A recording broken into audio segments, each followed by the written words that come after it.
Hola. Sí. Hola, ¿qué tal? Sí, empezamos en un par de minutos. Buenas tardes. Buenas tardes a todos y a todas que estáis por aquí. Buenas tardes.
Bueno, ¿qué tal? Buenas tardes a todos. Ya hemos dejado los 5 minutillos de cortesía, quizá alguien se incorpore después. Bueno, pues estoy aquí con mi compañero Sebastián Puig, Lentejitas de Synnomics. Y bueno, cualquiera que tenga algún comentario o quiera intervenir, pues ya sabéis que hay un botón por aquí para levantar la mano y puede decir lo que quiera. Se trata un poco de que hacer esto un poco interactivo, comentar un poco la actualidad de lo que estamos también viviendo estos días y ver un poco cómo ha empezado el año y las expectativas que tenemos para este año. Así que, bueno, pues vamos ya con ello.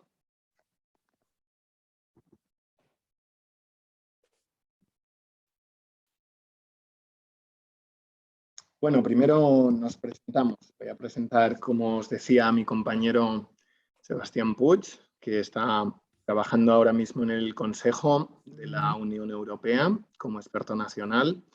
Es oficial de la Armada Española, analista además en temas financieros de seguridad y defensa, con lo cual, bueno, pues tiene mucha experiencia también en vista de los acontecimientos que están pasando y que luego él comentará con esa experiencia tan dilatada que tiene. Ha trabajado en Bruselas, en Washington y además, bueno, pues ha fundado Synnomics, que es el think tank desde el que vamos a hablar hoy. Y bueno, pues colabora con varias instituciones, publicaciones y bueno, pues ha sido nombrado también uno de los economistas más influyentes en ese ranking que cada año publica Crédito y Caución, que se llama Tuecos, que tenéis ahí. Y bueno, pues yo soy Rafa Galán, Perpe, me conoceréis algunos mejor por las redes sociales por ese nombre. Bueno, pues yo soy economista, soy experto en China porque he estado también viviendo allí durante algo más de una década. Después pues he pasado también tiempo en Brasil, en Portugal, proyectos en varios países emergentes y comparto con mi compañero Sebas, bueno, pues el honor también de haber sido agraciado, ¿no? Pues con dentro de ese ranking, como entre los más influyentes en Twitter. Bueno, pues pasamos ya a comentar un poco la actualidad y doy paso a mi compañero Sebas. Nada, muchas gracias por la presentación, Rafa. Bueno, en primer lugar a todos los asistentes deciros como dato importante que hoy es el cumpleaños de Rafa. O sea que feliz cumpleaños, Rafa. Es un buen momento así para compartirlo contigo. Que, tú y yo, se agradece. sabes que una de las mejores cosas que podemos hacer es compartir conocimientos y es una de las cosas que más me gusta en mi caso. Bueno, vamos a empezar, vamos a meternos en harina. ¿Dónde estamos? Bueno, el 2022 pues empieza partiendo de un año anterior, 2021, en donde hemos tenido una recuperación económica que ha sido rápida, pero desigual y frágil y sobre todo sometida a las consecuencias y a las incertidumbres de la pandemia. Hemos tenido importantes desajustes entre la oferta y la demanda, incluidos cuellos de botellas y numerosos desequilibrios a medida que las economías se abrían con rapidez, pero de manera desincronizada, con incrementos de coste e inflación, como veremos. Además, la desigualdad en las respuestas a la pandemia y en el despliegue de la vacunación pues han determinado un poco la evolución económica en cada una de las áreas del globo. Y esto ha contribuido a agravar esa falta de sincronía global que ya os he apuntado. Hemos comprobado cambios en los patrones de consumo y actividad en cuanto se empezaron a levantar las restricciones. Muchos sectores sabemos que no se han comportado exactamente igual que como lo hacían en el momento prepandémico, algunos no se han recuperado del todo y algunos cambios que estamos viendo pueden llegar a ser permanentes. Y algunas de las tendencias que veíamos antes de la pandemia pues podrían acelerarse, sobre todo relativo al cambio tecnológico, a la digitalización, al ciberespacio, etcétera, etcétera. Otro hecho importante en 2021 ha sido el enorme esfuerzo en gasto público para sostener a las empresas y trabajadores, que ha tenido un impacto muy importante en el endeudamiento de los países, ha introducido una debilidad estructural importante y riesgos sistémicos asociados. Nuestra duda principal, ya sin tener en cuenta los eventos que estamos viviendo actualmente, era ya la sostenibilidad de esta recuperación en el tiempo. Y con eso yo doy paso a Rafa.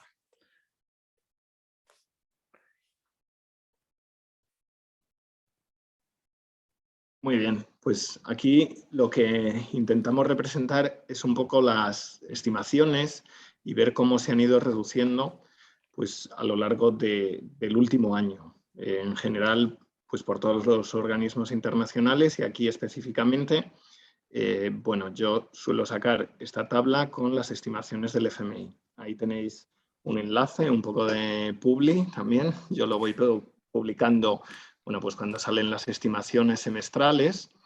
Entonces, en abril del año pasado, como veis, en términos globales a nivel mundial, pues esperaba prácticamente el mismo crecimiento que tienen en enero. Es cierto que desde enero a ahora, pues las cosas también han cambiado sustancialmente, como vamos a ver. Las dos primeras economías ya habían sufrido, bueno, pues un recorte importante desde lo que se esperaba también en octubre. En octubre ha habido una subida, como veis aquí. Se esperaba que Estados Unidos fuese un crecimiento más vigoroso, ya teniendo en cuenta esas bajadas de tipos de interés que se esperan para este año, las que luego hablaremos. Y en el caso de China, quizá por otros motivos. En diciembre veíamos el consumo relativamente más débil, la demanda interna, como digo, no está teniendo tirón suficiente y hacía recortar pues, prácticamente en un punto las estimaciones. Prácticamente todos los países, frente a lo que esperaban hace 6 meses, ya veis que se situarían en unas estimaciones menores, como veis aquí en el cuadro, y gráficamente, bueno, pues aquí también veis un poco lo mismo. ¿Cuál es la excepción? Pues el caso de India. En el caso de India es verdad que sufrió mucho los efectos de la pandemia y ahí sí que ha permitido, bueno, pues una revisión de las estimaciones al alza hasta el 9%. Como os indico ahí, que pueda compensar ligeramente, bueno, pues esa caída que se está viendo en otros países de Asia. Suelo indicar algunos que son quizá no muy representativos, pero que sí que dan idea cómo está sucediendo la transformación y cómo hay todavía países que están creciendo a muy buen ritmo. Por ejemplo, el caso de Vietnam, que yo lo sigo particularmente, y como tenemos ahí un crecimiento, bueno, pues todavía cercano al 7%. O Filipinas, en el cual, bueno, pues está siendo importante también el tema de los servicios. En América Latina, pues también se ven muchos problemas, sobre todo el caso de Brasil. Bueno, pues un recorte muy brutal. Hay que recordar que en octubre habrá elecciones. Bueno, pues las encuestas dan como ganador a Lula y eso también está preocupando al mercado especialmente. Veremos a lo largo que avanza el tiempo cómo avanzan estas estimaciones, pero bueno, pues no parecen tampoco muy positivas. Y el caso de México, bueno, pues similar, algo mejor, pero como digo, preocupante la situación de la primera economía de la región. Y curiosamente el caso de España, que también, bueno, pues lo marcamos ahí dentro de las economías de la zona euro, mejor también que hace un año, ligeramente una caída bueno, pues del 6,4 al 5,8%. Hay que recordar, bueno, que el gobierno todavía no ha revisado estas estimaciones, pero bueno, pues se podrían encontrar en esa franja. Como digo, el panorama desde enero, que son estas últimas, está cambiando y a una velocidad muy rápida, así que habrá que estar atentos. Eso lo podemos ver, bueno, pues con estos indicadores de alta frecuencia que yo también publico mensualmente, ahí en ese link que os pongo, y que son los famosos PMIs, que hay de manufacturas y luego veremos a continuación también los de servicios. Ya veis que el inicio del año está siendo, bueno, pues bastante débil. En el caso de China, bueno, pues yo suelo publicar varios indicadores, el de Caixin, que se refiere más al sector privado y empresas de alguna manera también exportadoras.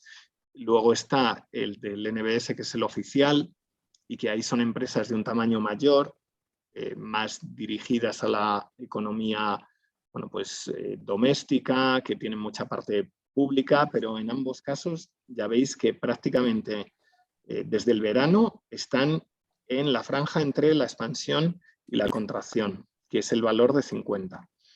En general, los desarrollados bastante mejor. Aquí ya veíamos la situación preocupante, como se está indicando, de Brasil y también México, que vuelven a situarse en una contracción bastante preocupante.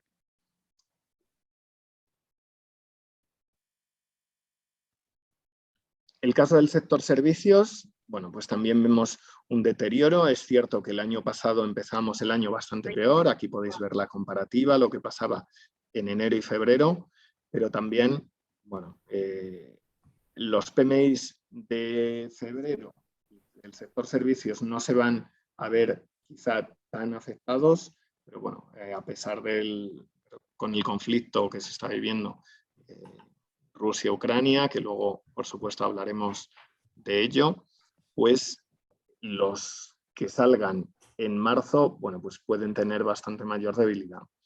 Europa, como comentaba, está mejor que al inicio que el año pasado, pero también pues, vemos algunos países otra vez de vuelta a la contracción. El caso de Italia, España, pues es bastante significativo. Por el contrario, bueno, pues Estados Unidos se ha mantenido.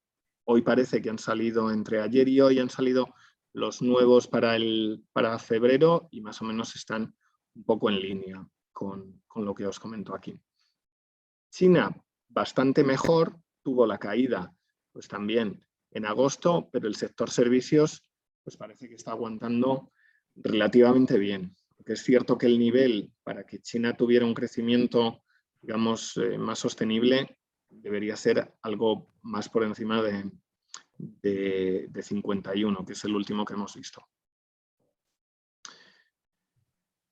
El tema de las materias primas, como os decía, queremos tocar aquí en varios puntos. Está afectando también a las economías y luego, bueno, pues veremos si va a llegar la temida esta inflación, pero aquí tenéis un poco los incrementos que se han producido.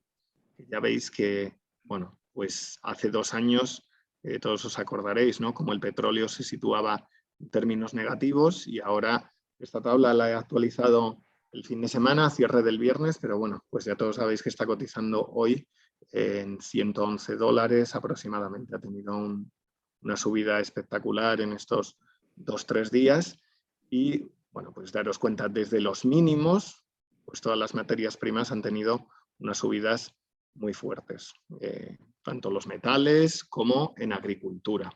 La presión, pues pensamos que va a continuar y sobre todo hay efectos de segunda ronda y uno de ellos pues viene por aquí, ¿no? La subida de los fletes marítimos, que yo también sigo varios indicadores cada semana.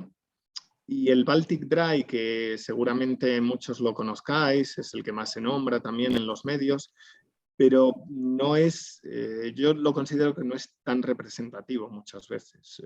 El CCFI, que es el que viene de China, China Containerized Freight Index, y es importante porque si os dais cuenta, más del 30% prácticamente de las exportaciones marítimas pues vienen de China y hay otro casi 30%, 25% creo que vienen de Asia. Si miráis el tráfico de los 100 puertos principales a nivel global. Y ese es un indicador que va marcando máximos cada semana. Se había reducido un poco, pero es cierto que bueno, tienen mucha presión. Y después hay otros dos indicadores también que miden bueno, pues los precios de varios volúmenes de transporte, es el Harpex y el VHSS, que esos de la misma manera siguen marcando máximos históricos, que yo es un poco lo que recomiendo seguir. Hay varios indicadores agregados también, pues como el Bloomberg Commodity, que luego lo veremos también que está sucediendo a largo plazo y que yo también sugiero que si hay que mirar un indicador compuesto, pues se mire ese, porque tiene una composición bastante buena. Tiene un máximo de un 30% de energía, también alrededor del 25% de metales industriales, un 15% en agricultura, cuando hay otros indicadores que si los veis tienen mucha distorsión por la parte energética que a veces representa 2/3 partes del indicador. Así que como digo, ese es un buen indicador para seguir la evolución de las materias primas. Bien, con esta magnífica introducción de Rafa, queremos daros paso a lo que para nosotros sigue siendo el gran riesgo y la gran incógnita, cada vez menos, que es la inflación. En mi opinión, la naturaleza del fenómeno actual de la inflación tiene muchas dimensiones, y es desigual según países. Hay factores que se realimentan, los veremos ahora, y hace muy difícil que se contenga a corto y a medio plazo, pese a los anuncios que recordáis sobre su transitoriedad, insistentes, las de la FED, desde todos los bancos centrales, desde nuestro gobierno, que se venían repitiendo desde mediados de 2021. Y ya mucho menos con el conflicto ucraniano, que agravará las tendencias existentes. Hace unos meses, si recordáis, la mayor amenaza para los analistas era que la inflación se desbocara. Pero este riesgo ha pasado a segundo plano porque la inflación ya se ha desbocado. Hoy ha salido el dato de que en la OECD estamos en cotas superiores al 7%, un 7,4% en España, algo que no habíamos visto en décadas. Ahora lo que hay es mucho miedo sobre la persistencia de esta inflación y la posible respuesta para contenerla de los bancos centrales. Si puedes pasar, Rafa, por favor. Bien, como os he comentado, hay diversos factores en el fenómeno de inflación que se realimentan entre sí. Os queremos mencionar estos. En primer lugar, por supuesto, aunque ahora mismo parece que haya pasado a un segundo plano, la pandemia sigue aquí. Parece que el tema se está controlando, que no han aparecido nuevas variantes que se hayan extendido de manera rápida y grave, con lo que cabe esperar que a medida de que las condiciones de la pandemia mejore la actividad y puedan aliviarse algunas de las presiones que habían anteriormente. Eso traerá también más movilidad, más disposición, teóricamente, más disposición para el consumo, y no olvidemos, por ejemplo, lo que puede significar la recuperación completa de la movilidad global y del turismo. Luego viene muy determinada por la dimensión de la recuperación de la demanda y la capacidad de la oferta para absorberla. Eso determinará también las tensiones inflacionistas, que ha sido uno de los grandes factores derivados de la pandemia, aunque ya algunos, la consolidación en el tiempo del precio de alguno de esos factores ya es un hecho. Tampoco podemos olvidar el efecto de mantener los enormes estímulos monetarios más allá del enorme shock inicial que tuvimos en 2020, con un problema combinado de oferta y demanda. Todo ello fue necesario en su momento para minimizar los efectos del parón de la pandemia, pero ir más allá de eso en unas economías, especialmente las más desarrolladas, en despegue rápido durante 2021, pues iba a tener efectos como estamos viendo. Yo recuerdo unas palabras de hace unas semanas muy buenas de Larry Summers, que decía que en Estados Unidos teníamos una economía en que los ingresos se quedaban cortos en unos 50.000 millones de dólares al mes. Y en cambio se inyectaron durante ese mismo periodo entre 150.000 millones y 200.000 millones de dólares al mes. Lógicamente eso, tarde o temprano, debería tener un efecto en la economía. Y no olvidemos la inflación de activos financieros, también derivada de los estímulos monetarios de los bancos centrales. Otro efecto muy interesante que apuntaba el profesor Manuel Alejandro Hidalgo es el cambio en la economía china. De eso es más experto Rafa, hacia un modelo más maduro y consolidado. Hasta el momento, la economía china ha sido un gran exportador de baja inflación, por la vía de vender al mundo productos industriales a bajo precio, que tenía una presión directa sobre los salarios también de los países desarrollados. Esto está cambiando paulatinamente y dado que China, y lo acaba de apuntar Rafa, sigue siendo el gran proveedor global, como así ha sido también durante la pandemia, pues tiene efectos también directos en la inflación. No debemos olvidar los costes que impone una transición energética que estamos muchos países empeñados en acelerar, creo yo, más rápido de lo debido, con el impacto que puede tener luego para los ciudadanos. Esa transición energética, muchos analistas o incluso los políticos olvidan que es intensiva en determinadas materias primas, pero mucho, que pueden multiplicar su demanda hasta por 10 veces, y eso va a tener también un efecto en los precios. Y finalmente, y lo estamos viviendo en tiempo real, los factores geopolíticos.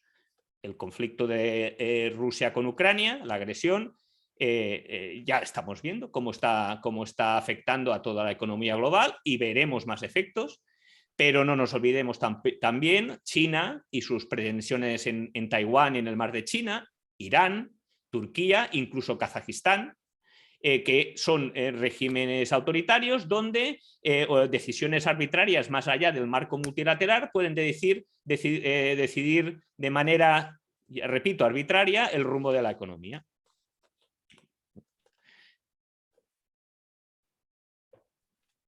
Pues efectivamente es un poco lo que os comentaba anteriormente y también mi compañero Sebas, cómo si os dais cuenta los fletes que se habían mantenido constantes prácticamente durante una década, aquí podéis ver el histórico, pues de repente, primero llega la pandemia y después, bueno, pues esos conflictos geopolíticos, con lo cual aquí sí que hay efectos del precio de esos fletes de transporte. Al final, bueno, pues son incrementos que se van a traducir o que van a ser imputados a los consumidores finales, porque no solo mercancías, materias primas, sino bueno, pues otros productos manufacturados.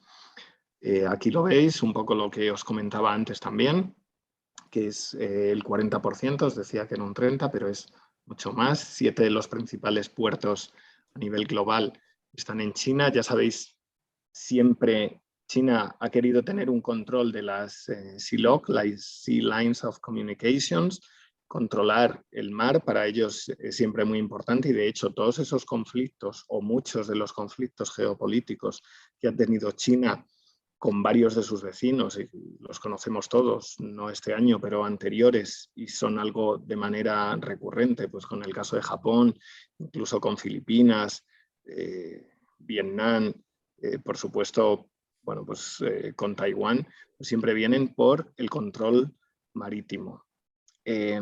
Hay puntos, además, bueno, pues que son muy importantes para ellos, ¿no? Como el caso del Estrecho de Malaca, y siempre buscan rutas alternativas por tierra para el paso de la energía, como ese gasoducto y ese oleoducto que construyeron en la costa de Myanmar, pero la mayor parte de las mercancías, como digo, al final es vía marítima y eso sí que va a ser una presión adicional sobre los precios. Por lo tanto, yo creo que los cuellos de botella tan famosos y que tanto se están nombrando ahora, que parece que se podrían llegar a reducir, es cierto que van a tener un crecimiento a menor ritmo, pero creo que sí que se van a mantener, o bueno, pues estos indicadores que vemos aquí van a seguir creciendo con el consiguiente aumento de muchos precios.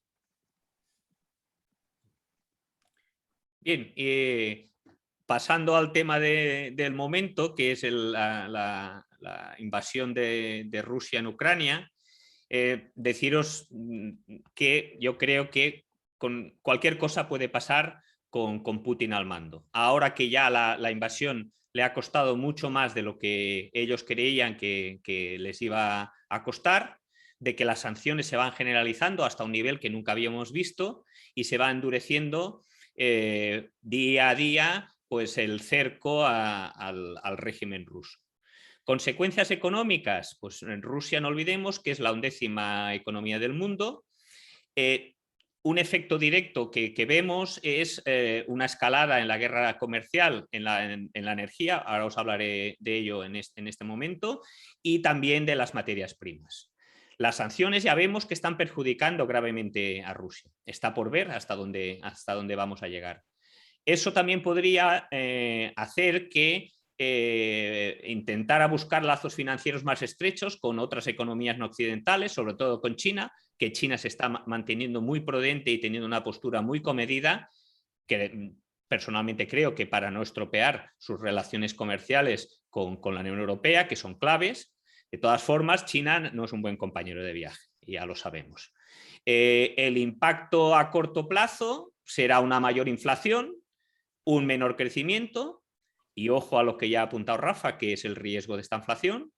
A largo plazo, creo que si esto se mantiene, las sanciones persisten y Putin tampoco ceja en su posición, pues veremos una reconsideración de las cadenas de suministro mundiales y posiblemente de los mercados financieros integrados. O sea, estaríamos en un escenario de desglobalización y de una posible nueva guerra fría que no sería nada descartable. Aquí en las gráficas veis uno de los temas clave, que es el tema de la energía. En el gráfico que tenéis abajo a la izquierda, la línea azul es el suministro de gas desde Rusia hasta el oeste. Incluso en los momentos de crisis, como veis, y sigue ocurriendo, este suministro de gas no se ha interrumpido en ningún momento. Se ha disminuido notablemente con el consecuente presión en los precios y en las necesidades de los países occidentales, pero se ha ido cubriendo con la línea que veis abajo, que es el gas natural licuado, que ha venido sobre todo de Estados Unidos, del norte de África y también de algunos de los países del Golfo. Otro fenómeno geopolítico que ha habido con esto lo tenéis en el gráfico de arriba, en donde veis la línea amarilla, que es el suministro de gas natural desde Estados Unidos. Ahora ya Estados Unidos es el primer productor de gas natural del mundo y eso es un cambio muy sustancial. Y la Unión Europea es altamente dependiente no toda la Unión Europea, dependiendo, por ejemplo, España no tiene ese nivel de dependencia tan grande del gas natural ruso, pero otras zonas sí. El problema es que si en un momento dado Putin cortara totalmente el suministro de gas, que también sería de alguna manera suicidarse económicamente, no hay gaseros en el mundo para cubrir esa demanda que necesita la Unión Europea. Y eso es un tema y una debilidad estratégica de la cual se han dado cuenta los dirigentes de la Unión Europea. La capacidad europea de importación de gas natural licuado es alta, pero muy desigual. Gran parte de esa capacidad, curiosamente, está en España, y también lo ha mencionado Rafa, pero España tiene un problema, es que está bastante desconectada del resto de Europa. Entonces, por ejemplo, ahora ha pasado que Argelia ha dicho que quería aumentar el flujo de gas natural hacia Europa, pero no ha pasado ese incremento por España, sino por Italia. Entonces, bueno, pues es un tema al que tenemos que estar muy atentos. Y el siguiente aspecto es el tema de la alimentación. Tener en cuenta que Ucrania es el segundo exportador mundial de cereales. Este gráfico que veis aquí es el futuro del trigo. Ya veis el petardazo que ha pegado hacia arriba. Pues lo que os decía, Ucrania es el segundo exportador mundial de cereales y Rusia también está en la cabeza de exportación de trigo. Juntos representan cerca del 80% del comercio de girasol global. Ucrania es un vendedor de maíz importante a China y Rusia envía trigo a todo el mundo. El 40% de los fertilizantes utilizados en Europa se importan de Rusia. O sea, toda esta disrupción en los flujos derivados de este conflicto ruso puede extenderse rápidamente a los compradores de África, de Asia y de Oriente Medio, incrementando los costes del pan, la carne y aumentando la demanda de suministros en América y Europa.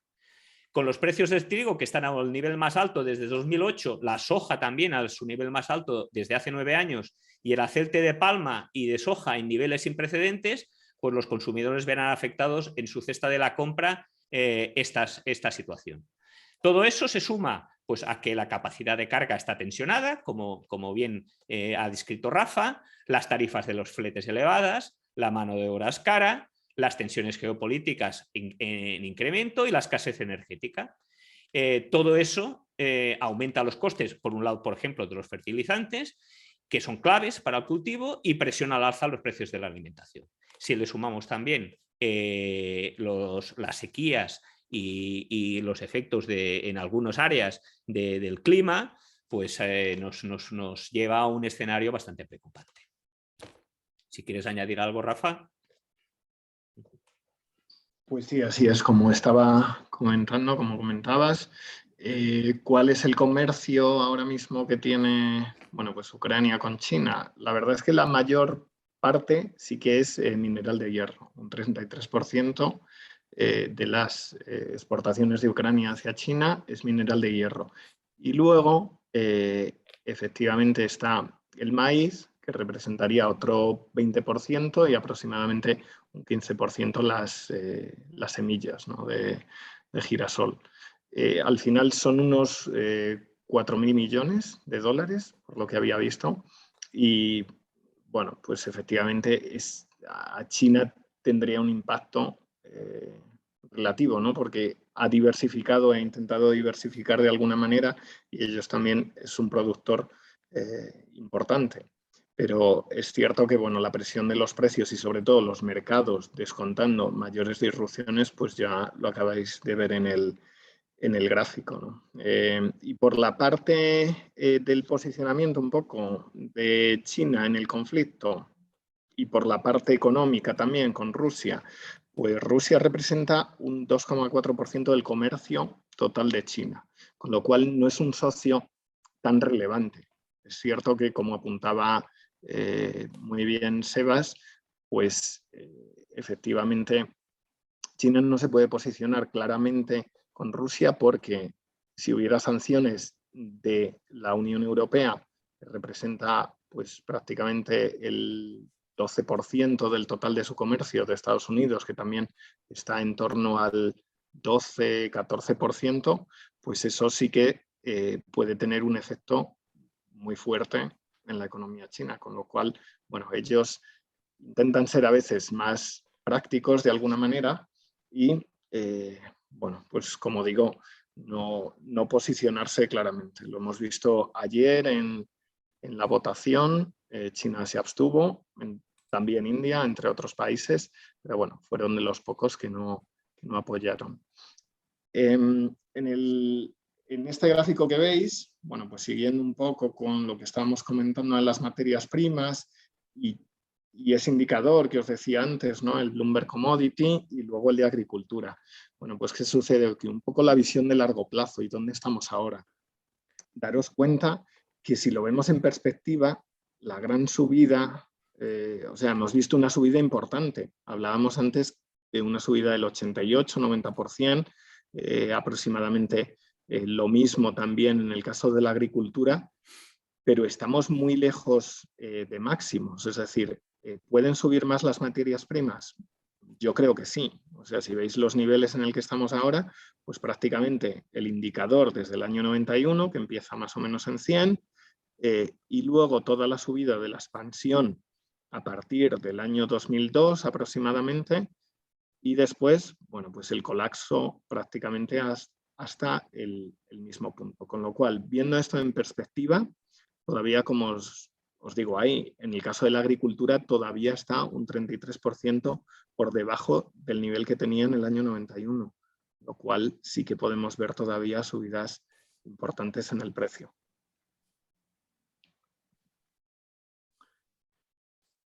Los tipos de interés, que es algo que también comentábamos al principio.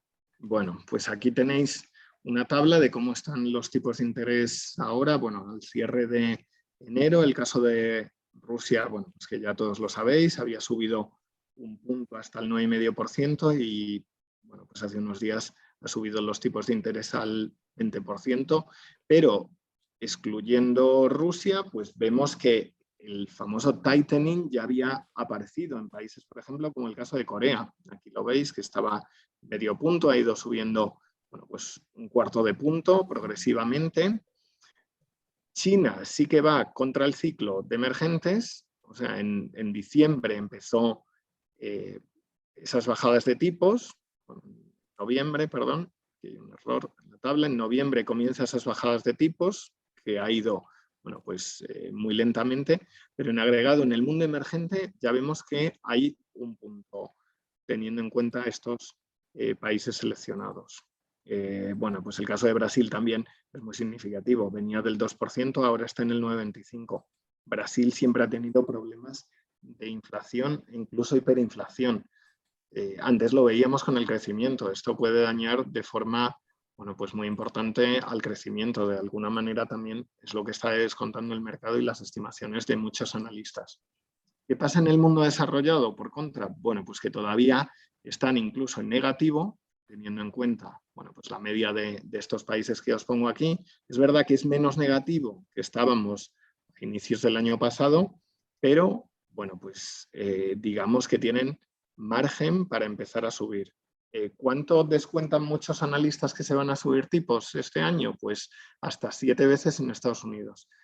Que ha cambiado también las circunstancias, como explicábamos antes, es cierto. La subida de marzo parece que se va a producir y luego, bueno, pues la FED quizá de alguna manera va a esperar a ver cómo se desarrollan los acontecimientos. Pero hace, bueno, tan solo un par de meses muchos analistas pensaban que iban a ser 3, solo en marzo, junio y septiembre, algo así, luego lo subieron a 5 y ahora, bueno, pues muchas casas de análisis, entre ellas Morgan Stanley y JP Morgan, están hablando ya de 6-7 subidas de tipos, que eso sí que podría provocar mayor daño, mayores recortes en las expectativas de crecimiento de las economías, y aquí, bueno, pues volvería a aparecer esa palabra que es la estanflación, que es el peor escenario, bueno, pues para cualquier economía.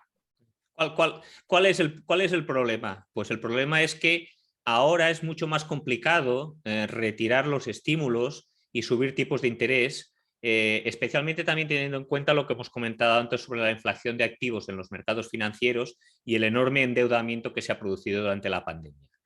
Y estamos en un brete. Muchos bancos centrales se han resistido y tienen esa duda existencial de la que parcialmente ellos son responsables, que es reducir sustancialmente la inflación sin inducir una recesión económica real y sin provocar una inestabilidad financiera, es un ejercicio de equilibrismo complicadísimo. Si sumamos además el tema pues, de las tensiones que estamos viviendo con Ucrania. En mi opinión, el próximo año, en los próximos 12 meses, van a ser cruciales. En todo el mundo, las bolsas de deuda están creciendo rápidamente. Y una subida de tipos de interés en el mundo rico, como ha apuntado Rafa, podría llevar a la crisis a varios grandes mercados emergentes y pues eso fundamentalmente también ralentizar el crecimiento global en un escenario de inflación, y entramos en la palabra pues maldita.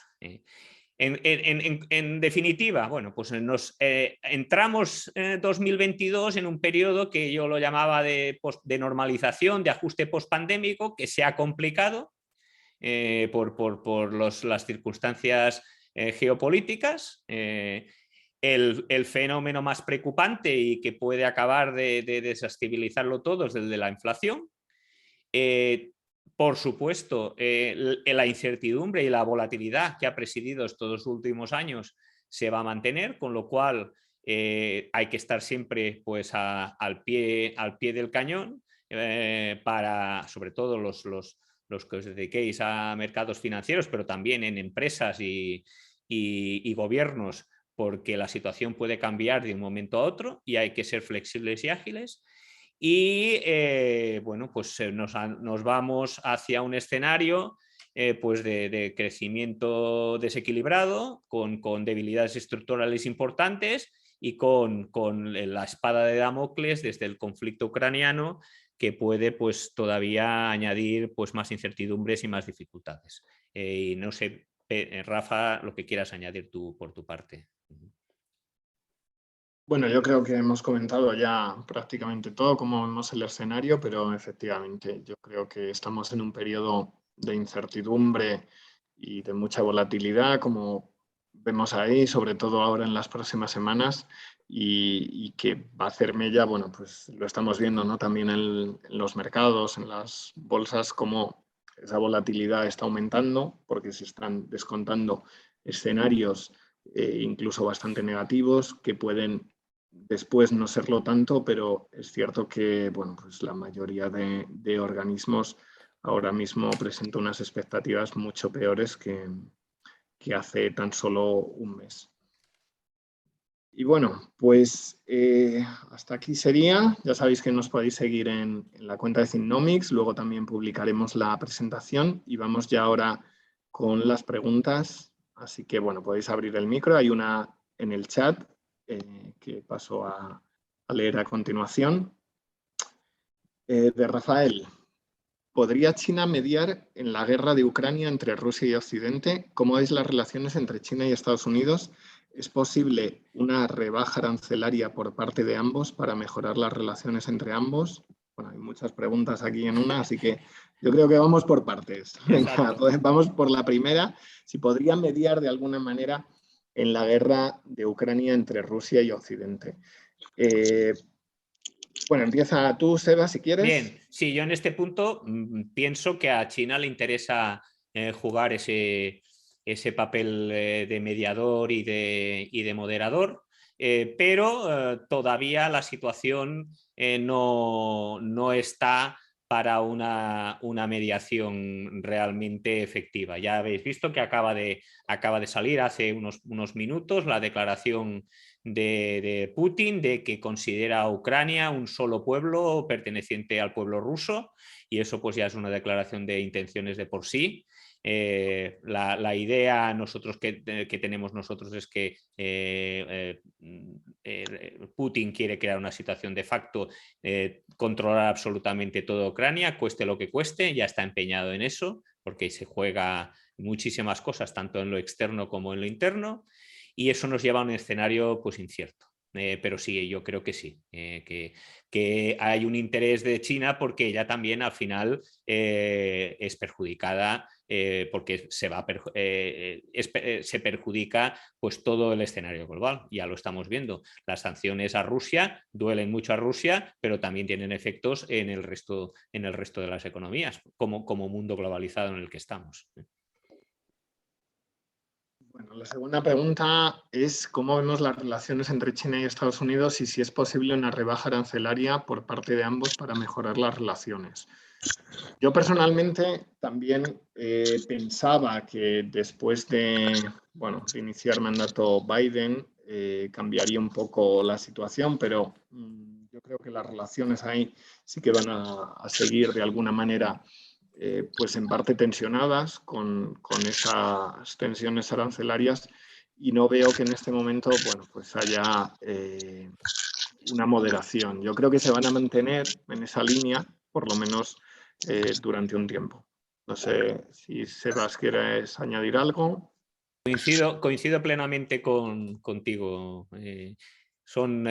China y Estados Unidos tienen unas tensiones geopolíticas importantes, pero a la vez están condenados a entenderse por la racionalidad económica. Entonces, bueno, pues esto va a marcar un poco su relación en los próximos años. Dependiendo también de las ambiciones territoriales de China, y se introduce también China un punto más adelante que está relacionado con la siguiente pregunta sobre si Taiwán es un problema insalvable para el mayor acercamiento. Bueno, Taiwán es un problema muy importante porque China considera Taiwán, y eso me lo puede confirmar Rafa perfectamente, como parte de su territorio de China. Para China, Taiwán es China. Y entonces, bueno, pues las acciones no directamente hostiles, pero siempre rozando la presión internacional y rozando ya prácticamente lo fuera de la ley de China en la zona, pues han sido constantes. Entre invasión de aguas territoriales, sabéis que creación de islas artificiales para ganar mar territorial, cualquier cosa dentro de los límites que puedan empujar sobre todo a Estados Unidos y a otros países de la zona, pero sin llegar a cruzar la línea roja como la ha cruzado Rusia con Ucrania. Efectivamente, el caso de Taiwán es así, y la dependencia de Taiwán que tiene de China pues es importantísima. Me refiero que de facto ya China controla prácticamente eso. Había aquí una jugada de alguna manera que era cuando comenzara el conflicto o la invasión de Ucrania por parte de Rusia, bueno, pues China entrar de alguna manera también en Taiwán, porque es un punto caliente que llevaban hacía tiempo. De hecho, salieron algunas noticias de que había pues algunas fragatas y demás en aguas territoriales de Taiwán, pero bueno, yo creo que China, con las sanciones que está teniendo Rusia, ha visto un poco ahí las orejas al lobo, y creo que ese tema lo va a dejar un poco apartado porque, como bien decía Seba, según ellos es China y económicamente la dependencia es muy fuerte. En Taiwán, bueno, pues siempre hay muchas quejas de la situación que viene un poco motivada por China y demás, pero bueno, la presión está ahí. No creo que haya un conflicto armado en la región. ¿Alguna pregunta más de Víctor Parra? ¿Pensáis que la política europea cambiará como consecuencia de la guerra de Ucrania? Ya se han visto algunos cambios: el replanteamiento del cierre de centrales nucleares, aumento del gasto en armamento de Alemania, etc. Pues vamos, sinceramente yo creo que sí. Estamos viendo un cambio importante. Yo creo que un momento de esos momentos clave en la evolución de la construcción europea, que el otro día yo lo mencionaba. Os recomiendo leer la declaración de los años 50 de Robert Schuman, uno de los padres fundadores de la Unión Europea, que dice que la Europa se construiría no gradualmente, sino un poco a trompicones, en situaciones críticas donde se impondría una solidaridad de facto que luego daría pie a una construcción mayor de la Unión. Pues eso es lo que está pasando ahora mismo con el conflicto de Ucrania. En un momento dado, la Unión Europea ha dicho: hasta aquí hemos llegado. No podemos admitir más abusos, traspasar una línea roja como se ha traspasado con Ucrania, y tenemos que reaccionar.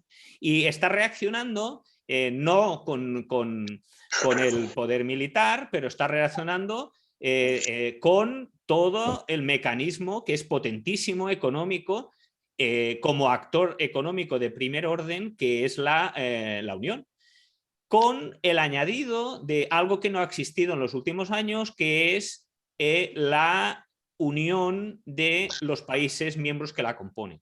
Y una unidad de criterio, una unidad de respuesta y una voluntad manifestada de manera casi prácticamente unánime. Y eso ha desencadenado como un movimiento tectónico que aún estamos por ver las consecuencias. En mi área de especialidad, que por ejemplo es seguridad y defensa, para haceros una idea, antes de 2016, hablar de la Unión Europea facilitando armamento o equipamiento militar y facilitando la construcción de capacidades militares de terceros países era absoluto tabú.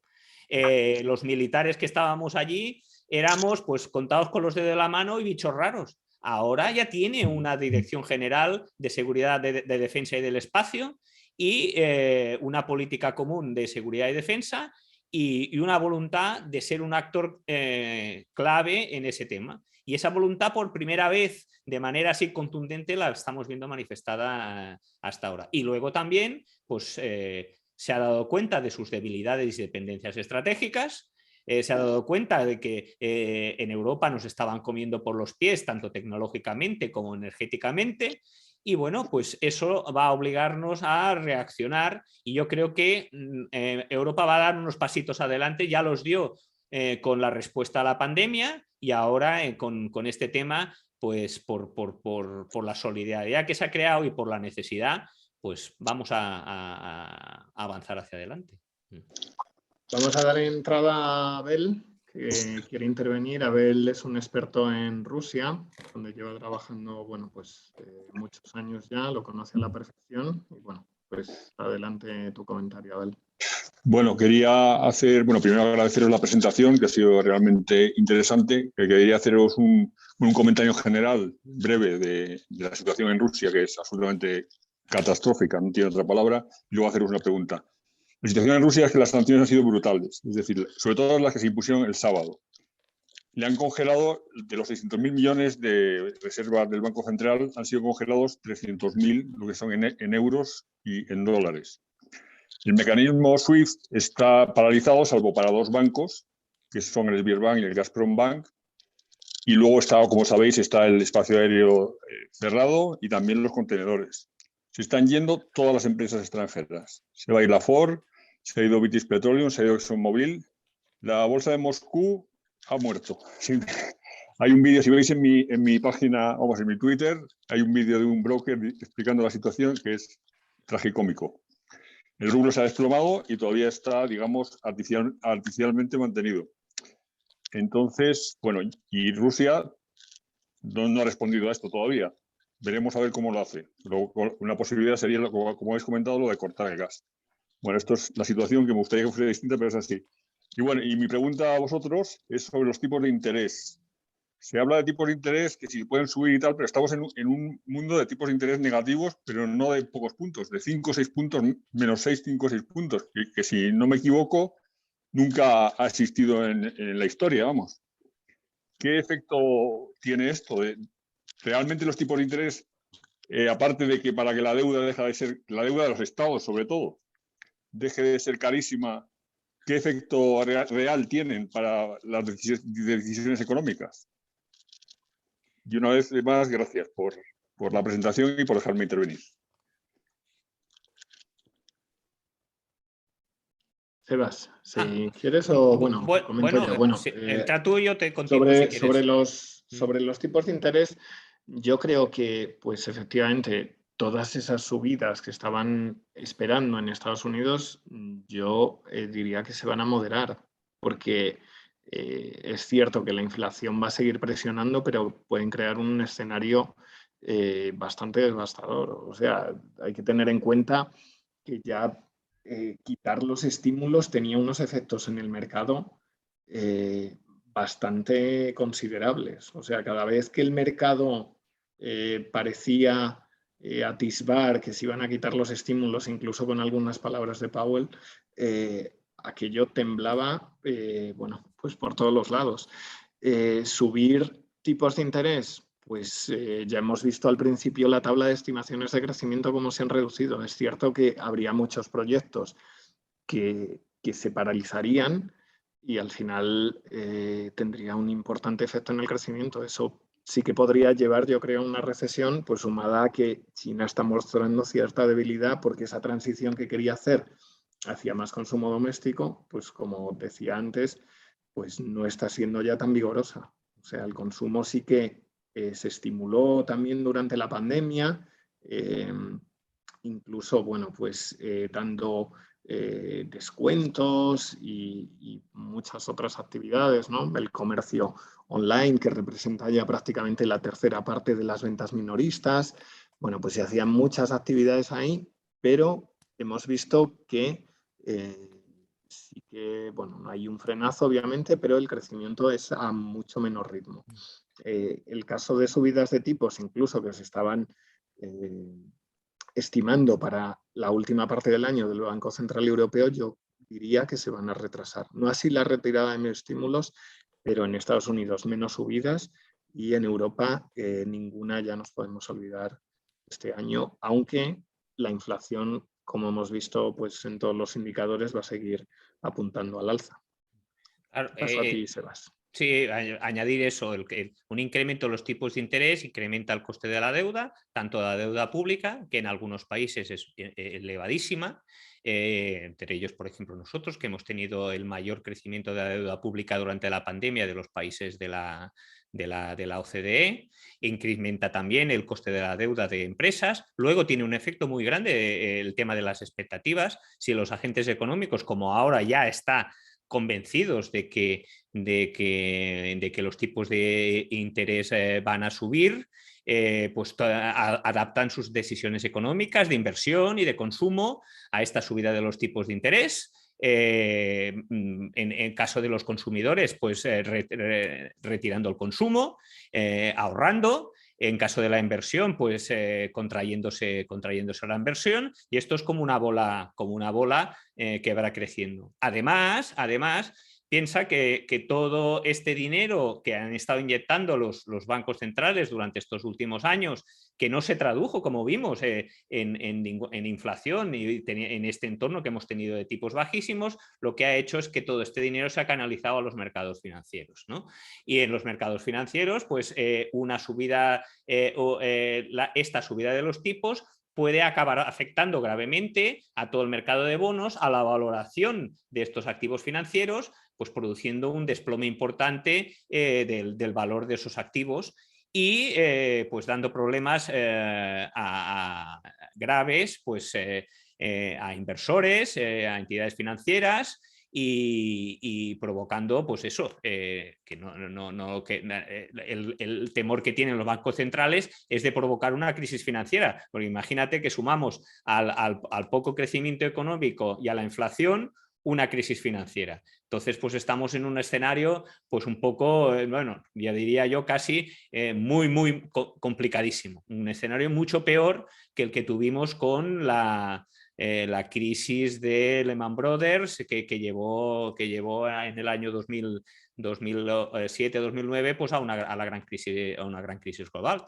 Pero si todos estos factores se combinan, pues podemos tener problemas muy importantes, y por eso coincido con Rafa en que los bancos centrales, que yo no me quisiera meter en la piel de los decisores en este tema, se lo van a pensar mucho antes de tocar algo que saben que puede desencadenar, además, en este escenario tan inestable y tan alterado, donde además el componente emocional de los inversores es importantísimo, pues podría desencadenar efectos mucho más indeseables que mantenerse en esta situación.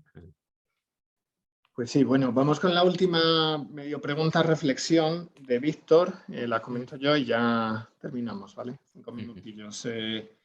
Si nos saltaremos de la mano de Estados Unidos y recuperaremos nuestro lugar en el mundo. Me hace un poco de gracia a mí también. Y efectivamente, el mundo, yo además también lo veo como dos bloques, ¿no? Uno, Estados Unidos y Asia liderado por China, que es donde están pasando muchas cosas de manera muy dinámica. Mucha mayor inversión en I+D, tecnología, y Europa, pues hemos visto que se ha quedado pues bastante atrás. De hecho, bueno, pues hace poco, también el otro día lo comentaba mi compañero Sebas, ¿no? Pues esa inversión que quieren hacer en el tema de los circuitos integrados, 40.000 millones y demás, pues ¿por qué? Pues porque todas las fábricas o están en Taiwán o en Asia, con lo cual hay una excesiva dependencia. Yo creo que con el conflicto también va a ser positivo, entre comillas, para Europa porque va a crear más unión. Si nos damos cuenta de cómo funciona la Unión Europea, pues bueno, pues siempre hay mucha burocracia. Al final, cada país va un poco a su rollo, unos piden unas cosas, otros otras. Yo creo que para lo que va a servir es un poco para eso, para tomar decisiones más rápidas, centrarse en aspectos que antes tenían un poco, bueno, pues de lado, pues por ejemplo el tema energético, que ahora estamos viendo que es muy importante esa dependencia energética, y que esperemos que en otros puntos que también se ha visto, pues como el tema de tecnología, pues se pongan las pilas de alguna manera, como se suele decir, para pues efectivamente tener dentro del panorama internacional, porque realmente yo veo que hay dos líderes y que bueno, está Europa un poco perdida, ¿no? Entre comillas, en ese sentido. Yo creo que va a ser algo positivo y sí que vamos a ver tender hacia más unión. Y bueno, pues con esto hemos estado una horita por aquí.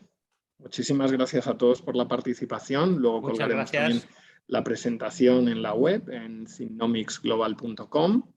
Y bueno, pues si os ha gustado, tenemos ahí el Twitter también de Thinnomics para que lo sigáis. Muy bien, muchas gracias a todos y a todas por la participación y hasta la Buenas próxima. noches y hasta la próxima. Muchas gracias. Hasta luego. Muchas gracias y felicidades, Pepe. Muchas gracias. Hasta luego, Abel. Gracias, muchachos. Formidable.